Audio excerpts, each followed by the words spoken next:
First of all நான் இந்த கவர்மெண்ட்டுக்கு ரொம்ப நன்றி சொல்லணும். ரொம்ப கடமைப்பட்டிருக்கேன். ஏன்னா 2 விஷயம். இந்த இந்த மேடையில் நான் இப்போ இங்கே நிற்கிறதுக்கு காரணமே நம்ம கவர்மெண்ட்டு தான்.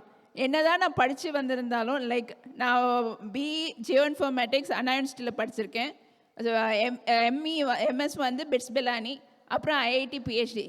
ஆனால் இந்த எல்லா இடத்துலையுமே நான் வந்து ஒரு பழங்குடியினர், ஒரு எஸ்சி கேண்டிடேட்னு ரொம்ப ஒரு மாதிரி ஒரு இன்ஃபீரியாரிட்டி காம்ப்ளெக்ஸோடு தான் இருந்தேன்.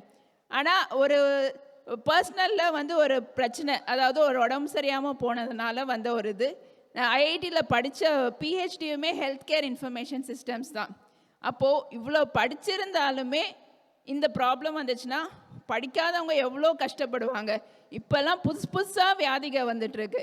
ஆனால் எல்லாத்துக்குமே என்ன காரணம்னே தெரிய மாட்டுது. அந்த மாதிரி இருக்கிறதுக்கு நமக்கே இந்த மாதிரி இருந்ததுன்னா எல்லாருக்கும் எப்படி நடக்கும்? ஸோ அந்த ஒரு க்யூரியாசிட்டி தான் எனக்கு வந்து ஒரு ஸ்டார்ட் அப் ஆகணுன்ற ஒரு ஆசை வந்தது.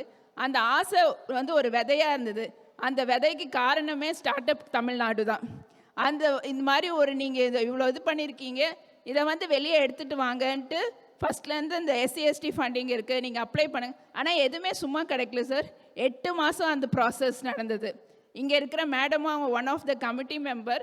ஸோ அந்த இதில் இது பண்ணுறது ரொம்ப நல்லா பண்ணாங்க, டிரான்ஸ்பேரண்ட்டாக இருந்தது. ஸோ இப்போ என்ன சொல்ல வரேன்னா, ஒரு விதையாக ஆரம்பித்தது இப்போ நான் ஒரு செடியாக முளைச்சி நிற்கிறேன். இந்த பெரிய மரமாக வாழ்கிறதுக்கு இந்த கவர்மெண்ட் வந்து எனக்கு ரொம்பவே ஹெல்ப் பண்ணுது. இது மேலும் மேலும் மற்ற ட்ரீமர்ஸ் அண்ட் ஆண்டர்ப்ரனர்ஸ்க்குமே ஹெல்ப் பண்ணணுன்ட்டு வேண்டிக் கொள்கிறேன். நன்றி, வணக்கம்.